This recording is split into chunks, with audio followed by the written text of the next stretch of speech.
के बारे में कुछ बातचीत करते हैं कि कई सालों की गुलामी और जंजीरता के बाद में जब देश आज़ाद हुआ, तो इस ये आज़ाद देश कैसे चलेगा, क्या कानून कायदे होंगे, किस तरीके से पूरा सिस्टम चलेगा, इसके लिए एक डॉक्यूमेंट की ज़रूरत थी जो संविधान कहलाया। और संविधान में सभी जातियों और धर्म के लिए उनके अधिकार उसमें लिखे गए कि किसको क्या अधिकार होगा, कैसे क्या कर सकेगा। और उन जो संविधान में लिखा हुआ है, जो प्रावधान हैं, जो आपको अधिकार दिए गए हैं, उसके अनुसार उसको फॉलो करते हुए ये पूरा देश चलेगा। और उस संविधान को आज़ाद भारत के सभी लोगों ने उसको एक्सेप्ट किया।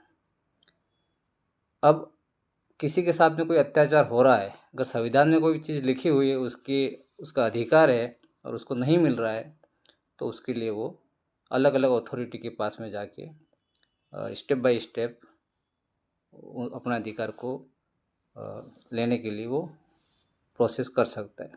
जैसे कोई थाने में कोई अपनी बात नहीं मान रहा है, एसपी के पास में जा सकता है। एसपी को अगर नहीं मान रहा है, डीआईजी, आईजी, इस तरीके से स्टेप बाय स्टेप। और कई सारे कोर्ट्स बने हुए हैं, कोर्ट के माध्यम से अपने अधिकार को आप ले सकते हैं। तो ये नहीं है कि कोई थाने में कोई काम नहीं कर रहा है तो आपका वो लास्ट स्टेप है। उसके ऊपर भी एक अथॉरिटी बना रखी है, उसका एक ऑफिसर है हायर। अगर वो काम नहीं करता है, उससे बड़ा ऑफिसर है, उसके पास जाइए। इस तरीके से सब हो सकता है।